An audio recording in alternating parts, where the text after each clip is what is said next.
Bismillahirrahmanirrahim. Assalamualaikum warahmatullahi wabarakatuh.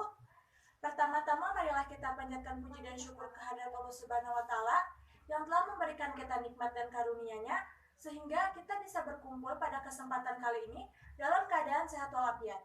Salawat serta salam semoga tetap tercurah limpahkan kepada junjungan kita yakni Nabi Bana wa Nabiyana Muhammad SAW, kepada para keluarganya, para sahabatnya, dan tak lupa selaku kita umatnya yang insya Allah akan selalu taat dan patuh pada ajarannya hingga akhir zaman. Amin ya robbal alamin. Yang terhormat kepada Bapak Dr. Nopi Satria Praja SEMPD dan kepada teman-teman yang saya banggakan. Saat ini dunia dikejutkan dengan mewabahnya suatu penyakit yang berasal dari virus yang bernama corona dan sering kita sebut dengan istilah COVID-19. Virus ini disinyalir mulai mewabah pada tanggal 31 Desember 2020 di kota Wuhan, Provinsi Hubei, Tiongkok atau di kota Wuhan, Cina. Virus ini sangat menyebar luas dengan cepat kepada seluruh dunia. Pada tanggal 30 Januari 2020 juga, WHO telah menetapkan bahwa wabah ini merupakan kedaruratan kesehatan masyarakat yang meresahkan dunia. Nah, apa sih COVID-19 ini? COVID-19 ini merupakan suatu penyakit baru yang belum teridentifikasikan pada manusia. Masa inkubasinya itu rata-rata 5-6 hari dan masa inkubasi terpanjang itu selama 14 hari. Nah, apa sih gejala orang yang terinfeksi virus corona ini? Yang pertama itu seperti gangguan pernapasan akut, seperti demam, batuk, bahkan sesak napas. Untuk mengantisipasi penularan virus tersebut dan untuk memutus mata rantai penularan virus tersebut, pemerintah mengeluarkan berbagai kebijakan seperti isolasi, social distancing, bahkan pembatasan sosial berskala besar atau sering kita sebut dengan istilah PSBB. Kondisi ini mengharuskan masyarakat untuk tetap stay at home atau untuk tetap selalu berada di rumah. Mulai dari bekerja dari rumah, belajar dari rumah, hingga beribadah pun harus dari rumah. Kondisi ini juga mengharuskan lembaga pendidikan untuk melakukan sebuah inovasi baru dalam proses pembelajaran. Dan salah satunya terobosan inovasi baru yang dilakukan oleh lembaga pendidikan untuk proses pembelajaran yaitu dengan cara melakukan pembelajaran secara jarak jauh seperti daring atau seperti pembelajaran online. Nah, apa sih pembelajaran jarak jauh itu? Apa sih PJJ itu?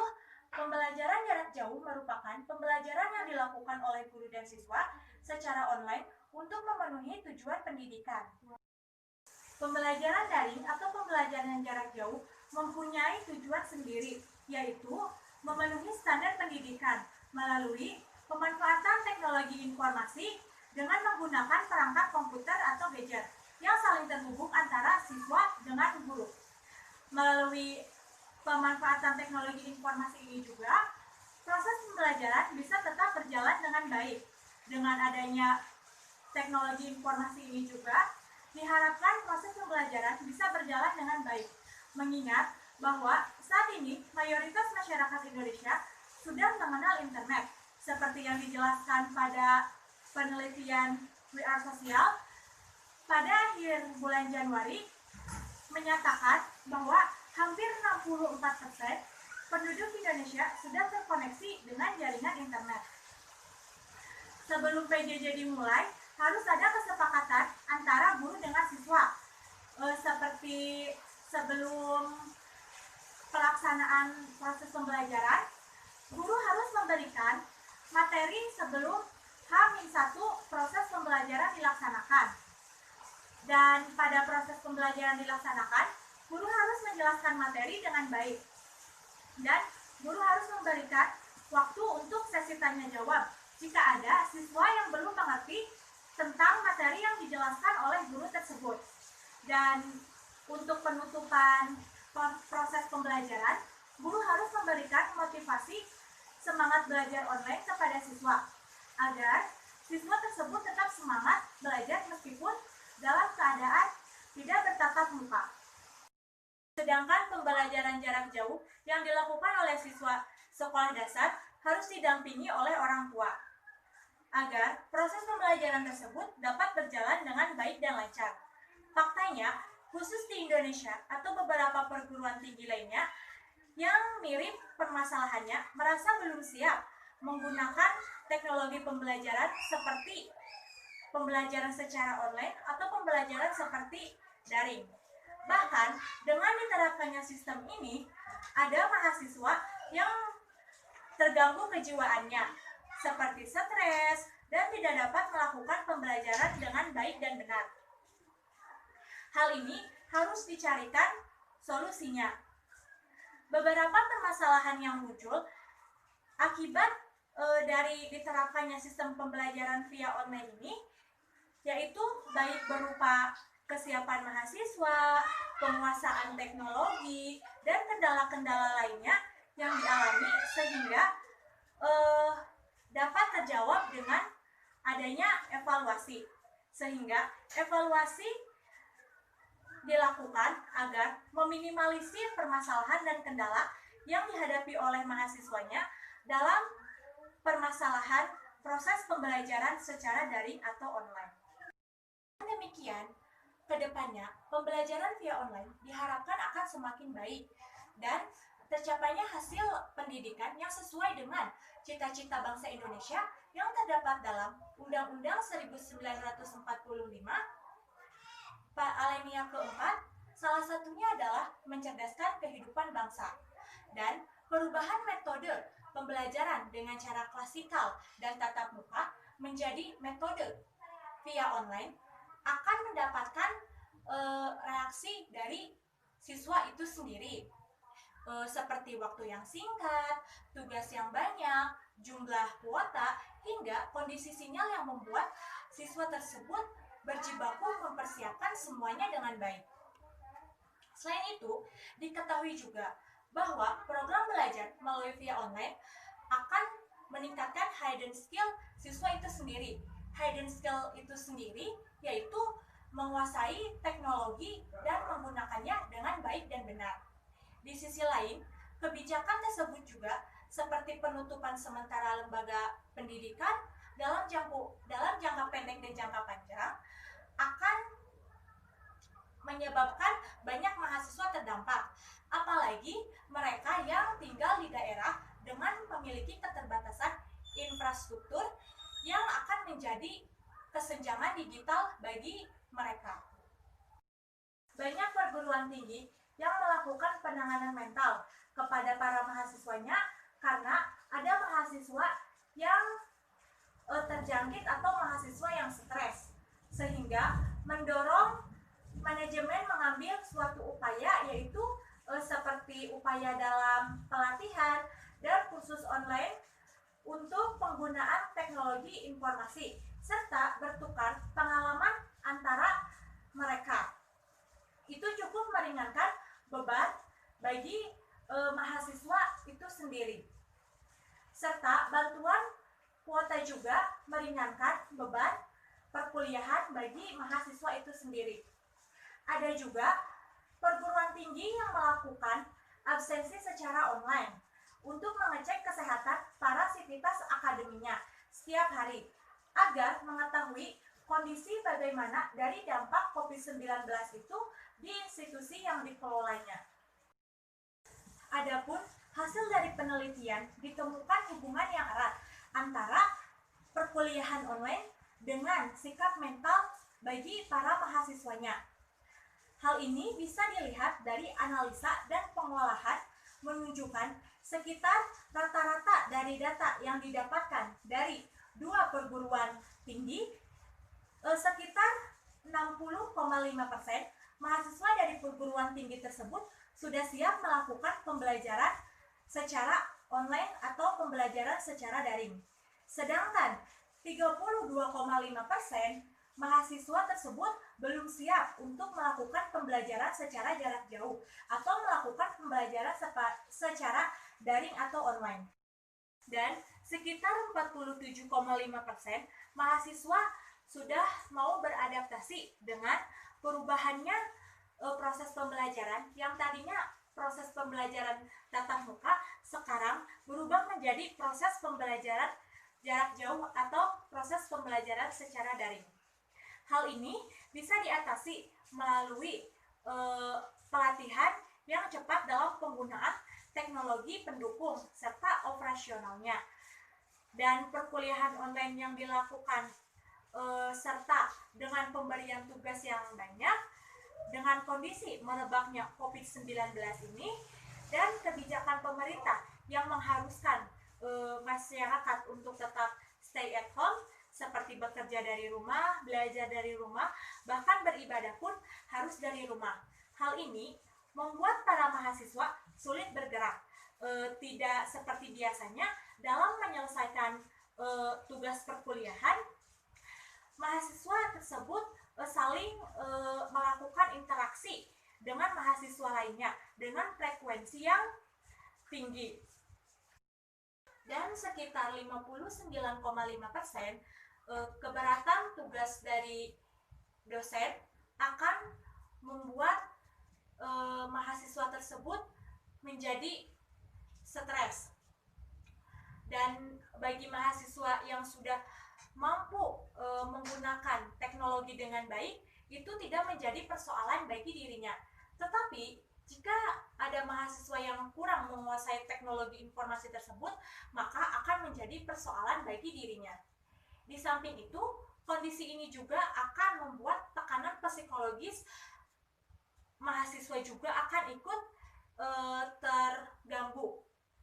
Dan sekitar 60% mahasiswa itu sulit untuk tidur dikarenakan banyaknya tugas yang menumpuk. Dan hal yang menarik dari penelitian ini menunjukkan sebanyak 92% mahasiswa memilih lebih suka perkuliahan tatap muka daripada perkuliahan secara jarak jauh atau perkuliahan secara daring atau online. Analisa ini bisa dipakai oleh semua perguruan tinggi maupun dunia untuk menemukan formulasi yang tepat tentang sistem pembelajaran online ke depannya itu seperti apa. Agar pembelajaran online ke depannya itu bisa lebih komprehensif, ditinjau dari berbagai sisi. E-learning sebagai metode pembelajaran pada masa pandemi COVID-19. Nah, apa sih e-learning itu? E-learning itu merupakan suatu teknologi informasi dan komunikasi untuk mengaktifkan siswa untuk belajar dimanapun dan kapanpun. Pelaku utama pada e-learning ini sama halnya dengan pembelajaran konvensional, seperti ada pengajarnya, yaitu seorang pendidik, dan ada yang diajarnya, yaitu peserta didik. Serta ada administrator yang melakukan administrasi dari proses belajar mengajar. Selanjutnya yaitu pemanfaatan media sosial sebagai sarana pembelajaran e-learning di masa pandemi COVID-19. Yang pertama itu ialah pembelajaran menggunakan Google Classroom. Tentunya teman-teman sudah tidak asing lagi dengan kata Google Classroom atau dengan aplikasi Google Classroom.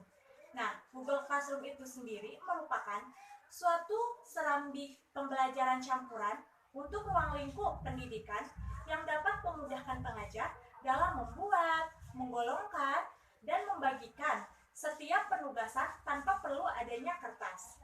Dan yang kedua itu ialah WhatsApp. Tentunya juga teman-teman sudah mengenal apa itu WhatsApp, karena WhatsApp sekarang sudah banyak digunakan di masyarakat. Nah, WhatsApp sendiri merupakan media komunikasi yang sangat populer yang digunakan saat ini. WhatsApp juga merupakan salah satu aplikasi yang digunakan untuk proses pembelajaran, seperti melakukan percakapan, baik menggunakan teks, suara, maupun video. Dan yang ketiga yaitu Zoom. Teman-teman juga pastinya sudah mengenal apa itu Zoom atau apa sih aplikasi Zoom ini. Nah, aplikasi Zoom ini merupakan aplikasi komunikasi dengan menggunakan video. Aplikasi tersebut dapat digunakan dalam berbagai perangkat seluler seperti desktop hingga telepon dan sistem ruang. Adapun pemanfaatan teknologi informasi ini sangat membantu dalam proses pembelajaran jarak jauh pada masa pandemi COVID-19 ini. Kemajuan teknologi ini juga yang sudah sangat maju saat ini, internet bisa menghubungkan siswa dengan gurunya melalui laman e-learning seperti WhatsApp, Zoom, Google Classroom, Google Meet, dan lain-lain. Adapun kekurangan dari pembelajaran jarak jauh ini adalah sulit untuk membedakan mana siswa yang mengikuti pembelajaran dengan serius dan mana siswa yang tidak mengikuti pembelajaran dengan serius. Pembelajaran dan pembelajarannya juga lebih banyak bersifat teoritis daripada praktiknya, karena pada kondisi sekarang tidak memungkinkan untuk guru dan siswa bertatap muka secara langsung. Juga bagi mereka yang tinggal di daerah dengan infrastruktur yang memiliki keterbatasan, akan kesulitan juga untuk mengakses internet. Dan tidak semua siswa memiliki dan mampu mengakses peralatan yang dibutuhkan seperti laptop, komputer, dan lain-lain. Dan terlalu banyak distraksi yang bisa mengganggu konsentrasi siswa pada saat proses pembelajaran. Jadi, dapat saya simpulkan bahwa dengan adanya pandemi COVID-19 ini sangat berpengaruh besar terhadap pendidikan di Indonesia. Dengan dikeluarkannya berbagai kebijakan oleh pemerintah yang mengharuskan masyarakat untuk tetap stay at home atau selalu berada di rumah, mulai dari bekerja dari rumah, belajar dari rumah, bahkan beribadah pun harus dari rumah. Kondisi ini mengharuskan lembaga pendidikan untuk melakukan inovasi baru dalam proses pembelajaran. Dan inovasi baru yang dikeluarkan oleh lembaga pendidikan yaitu salah satunya dengan cara melakukan proses pembelajaran dengan jarak jauh atau pembelajaran secara daring atau online. Dan pembelajaran yang tadinya tatap muka sekarang beralih menjadi pembelajaran online. Oleh karena itu, semoga pandemi COVID-19 ini cepat berlalu dan mendatangkan semangat new normal dalam menjalankan aktivitas sehari-harinya, khususnya untuk dunia pendidikan. Semoga dunia pendidikan Indonesia bisa menjalankan pembelajarannya tatap muka lagi seperti dahulu dan menjadi semakin jaya lagi ke depannya. Sekian pemaparan materi yang dapat saya sampaikan. Kurang lebihnya mohon maaf. Wabillahi taufiq wal hidayah. Wassalamualaikum warahmatullahi wabarakatuh.